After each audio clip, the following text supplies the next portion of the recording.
Shalom, a graça e a paz, como é que está você nesse dia de hoje? Você está bem? Espero que esteja, porque eu estou. Oh, que Deus possa te abençoar nesse dia de hoje. Deus é maravilhoso. Vamos nessa fé, meu irmão, vamos nessa fé. Desperta tu que dormes, hein? Hoje eu estou com a meditação sobre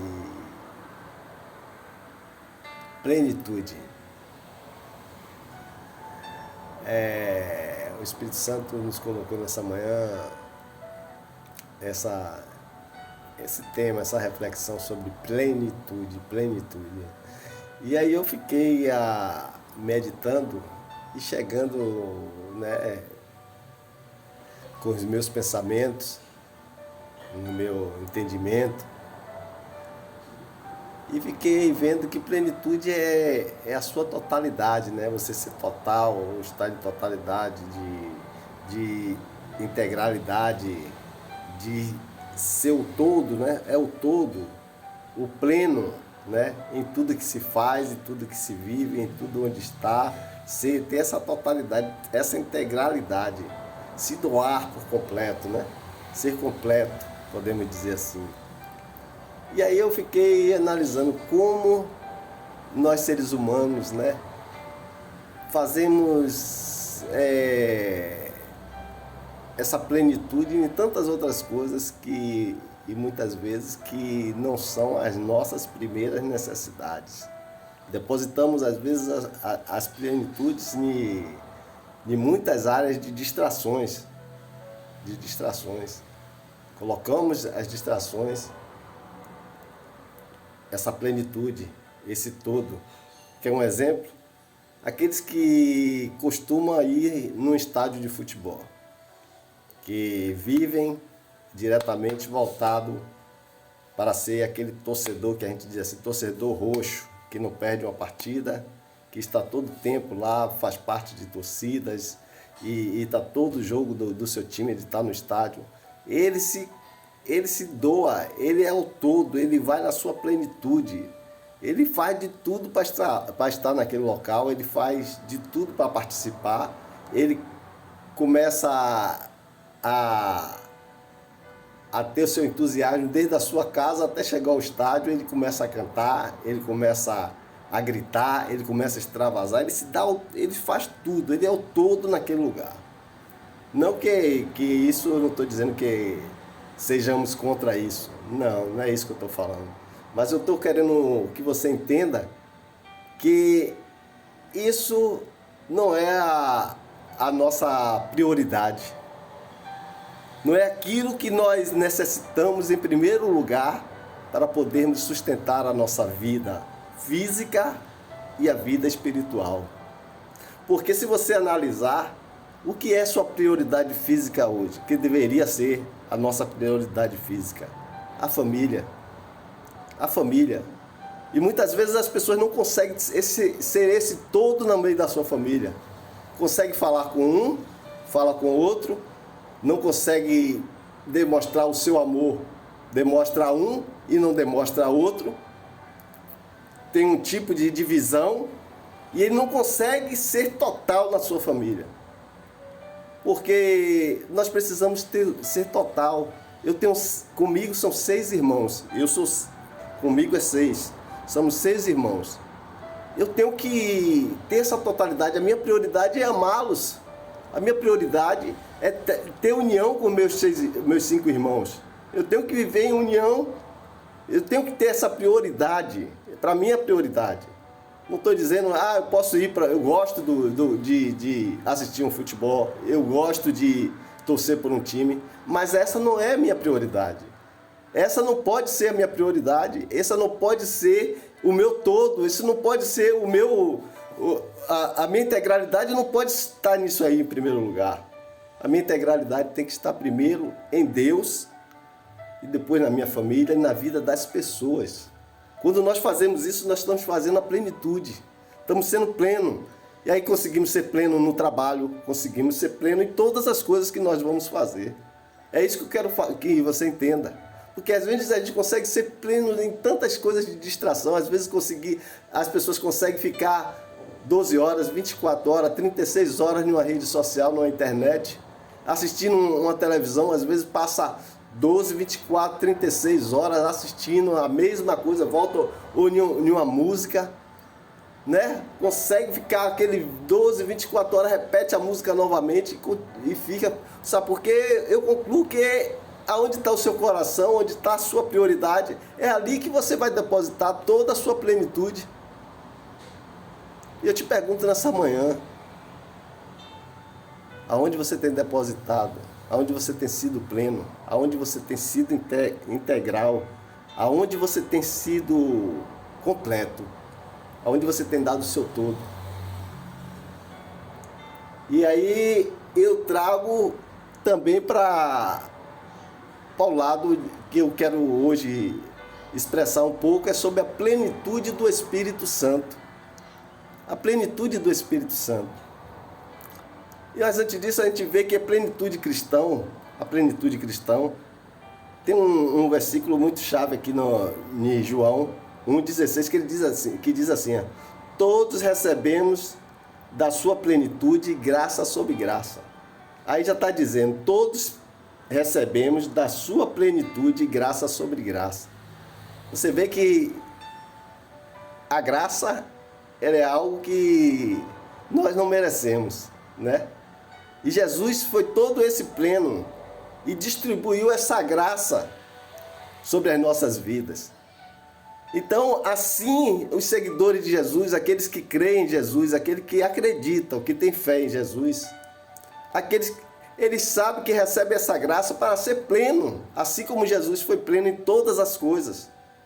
Primeiramente no reino, a prioridade de Jesus era o reino de Deus, depois a vida da família, das pessoas e as demais coisas.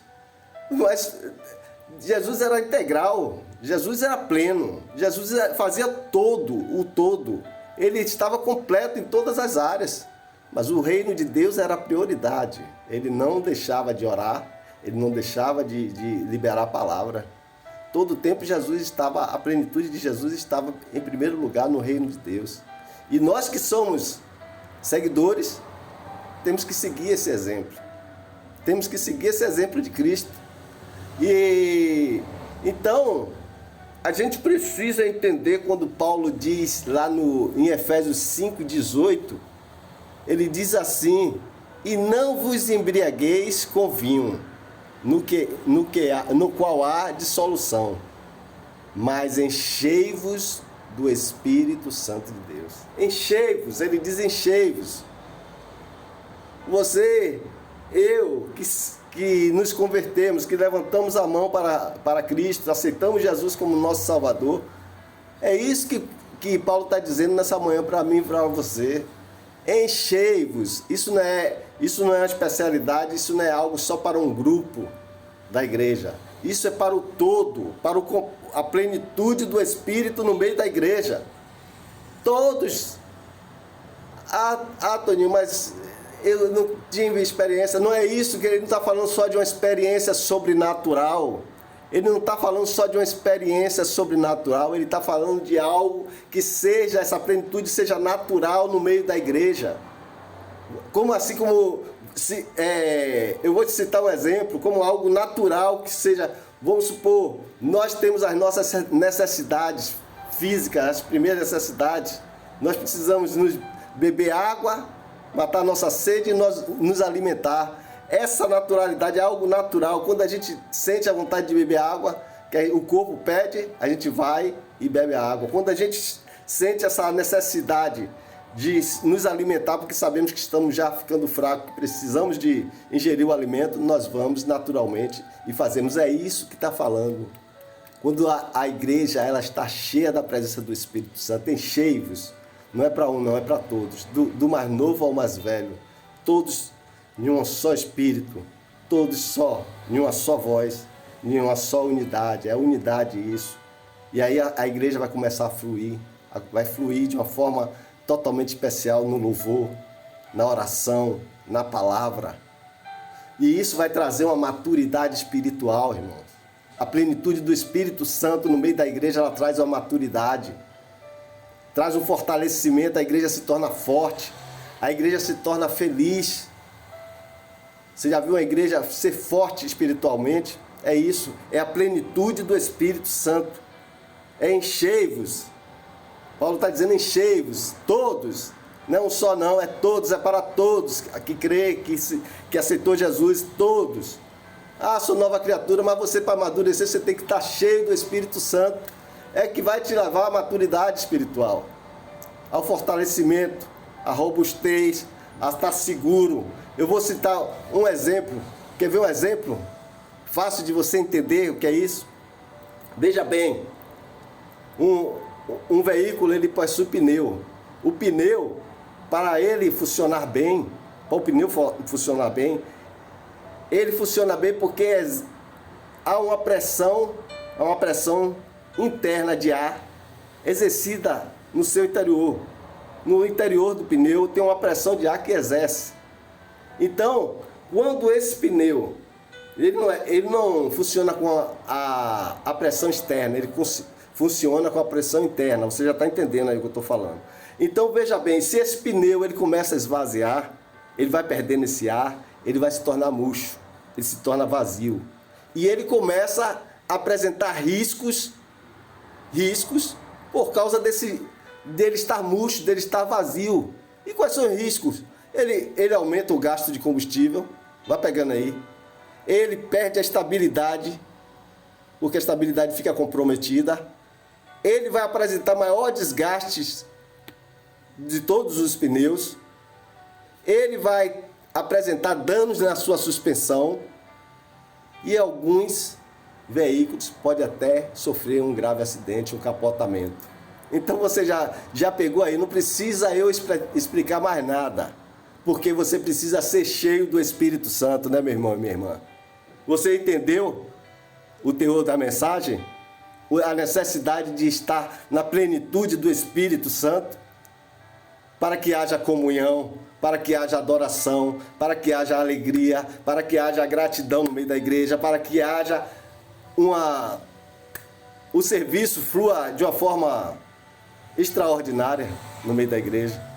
É o Espírito Santo, ser cheio do Espírito Santo é que vai conduzir essa harmonia na nossa vida, no interior da igreja, no meio da igreja. Então essa pressão de ar que é exercida no nosso interior é que vai fazer essa função.